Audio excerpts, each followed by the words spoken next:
All right, so today I'm going to go over how to solve equations with variables on both sides. So we're going to start with this worksheet that you have, titled the same thing, video with variables on both sides. Here are our first two examples. So if we're looking at this example, we're still going to use our green solving multi-step equations flowchart, and then I'll tell you where it changes and gets a little bit different. So number one says use distributive property to remove parentheses on each side of the equal sign. So first I'm going to look at number one. I don't have parentheses, so there's no distributive property to do. Second, combine like terms on each side. So if I separate my terms on the left side, I have an x term and a constant term. Those are not like, so I can't put them together. Separate my terms on the right side. I have an x term, but then I have two constant terms. So these two constant terms can go together. So the left side doesn't change. 5x minus 7 equals, x isn't going to change because there's no other x's to go with it, but this negative 1 and this positive 2 can get put together. Negative 1 plus 2 is going to be 1, so I get a plus 1 here. So this one and this one combine to give me positive 1. So the next step is to undo addition or subtraction, but you'll notice that both sides of the equation have a variable on them. So this side has addition and that side has subtraction. So this is where we come to our new step. So before we can move on from here, we have to get all our variables together on the same side of the equation. So what I'm going to do is I'm going to look at my two variables. I've got 5x and I've got 1x. So remember that's a 1 in front of it, and you can even squeeze the 1 in there if you'd like to. I like to do that to remember that it's 1x. And I look for the one that's smaller, because the one that's smaller is going to be the easier one to move. So 1x is definitely smaller than 5x. If I want to move that one to the other side of the equal sign, I need to do the inverse of it. So here's our equal sign. To move this 1x over to the 5x, it's a positive 1x, so the inverse is going to be subtract 1x. So I can subtract 1x here. And then what's going to happen to this 1x minus 1x? It's going to cancel out and be 0. And I have to remember to do that on both sides of my equation because I want to keep it balanced. So I'm going to minus 1x here. Now notice I wrote it underneath the x term because that is where the like terms are, so I can keep my like terms together. These cancel out because 1 minus 1 is 0. On this side of the equal sign, I just have this positive 1 left, so I'm going to bring it down. Over here, I have negative 7. I haven't done anything to that, so I'm going to bring that down. And then I have to do 5x minus 1x. So if I have 5 x's and I take away one of them, I'm going to have 4 x's. So I have 4x minus 7 equals 1. Now I can go on to that next step. Now that all of my x's are collected on the left side, I can look at what's happening here with this constant, this subtraction, and I can start with undoing this subtraction. So I want to try to isolate the x. Now that I have all the x's together, to isolate the x, I have to get rid of this subtraction. So I'll do the inverse, which is to add. So I'll add 7 on both sides of the equation. Then I'm going to have 4x. These are going to cancel out and be 0, so just 4x on the left side. And on the right side, I have 1 plus 7, which is 8. Still want to get my variable isolated, I have to get rid of this coefficient, which means 4 times x. So in order to get rid of multiplication, I have to do the inverse, which is division. So I have to divide by 4. I'm going to divide by that coefficient. And I'm going to do it on both sides to keep it balanced.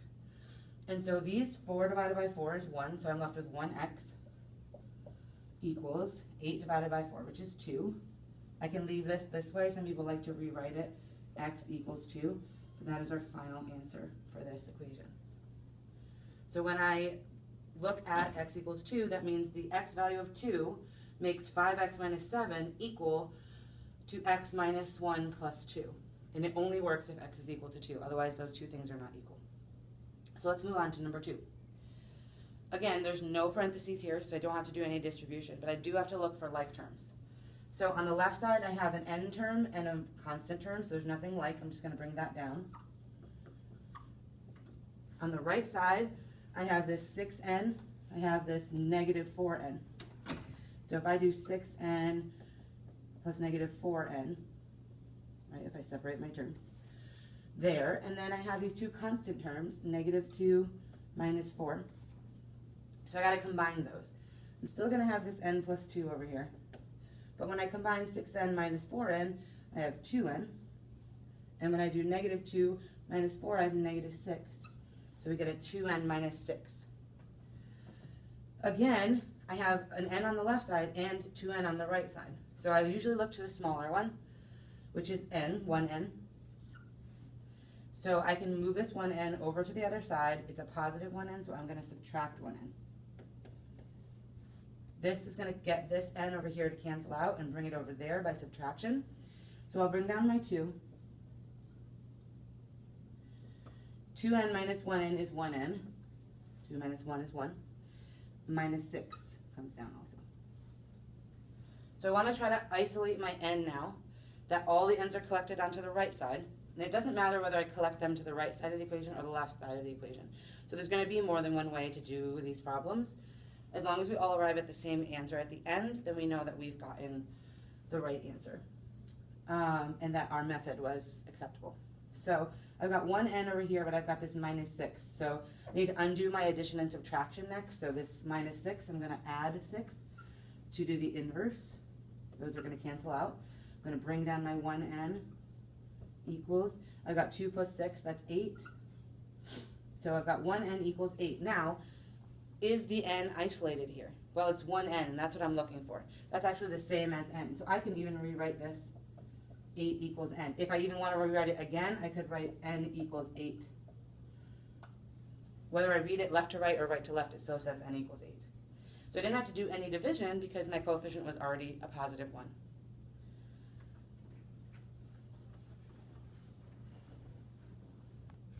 So I want you to try to do numbers 3 and 4. Go ahead and pause the video, do 3 and 4, and then come back to check your work. I'll do them out as well. And then I will go over number 5 with you before we're done. Okay, so take a look at your answers for 3 and 4. Quickly, 3 is a little bit different. There's no like terms to combine at the end, so I just started with moving my x's to the same side. I chose to move the 2x. You could have changed it and chosen to move the 7x by subtracting 7x on both sides. If you did it that way, you will have a few different steps, but you still should end up with x equals 1. But in number 4, I had to combine like terms on the right side and then bring my x's together, so I decided to move the 1x by subtracting 1x on both sides. You could move the 4x if you'd like to and subtract 4x on both sides. As long as you end up with x equals 7 at the end, you're all set. So quickly, I'm going to start you off with number 5. We notice there are parentheses on the right side. Hopefully I'll get this in before the bell rings. 40 minus 7r, there's nothing to combine, so I'm going to keep that the same. But here I've got to distribute. So that's negative 2 times 8r, which is negative 16r. I have to do negative 2 times 7, which is negative 14. So I can write a plus negative 14 or a minus 14. It's the same thing. But then I've got to get my r's on the same side of the equation. So the biggest one, or the smallest one, is the negative 16. So I'm going to move that over here by adding 16r. So I'll have 40 plus 9r equals negative 14. I'll subtract 40 on both sides to get 9r equals negative 54. I'll divide on both sides by 9 to get r equals negative 6.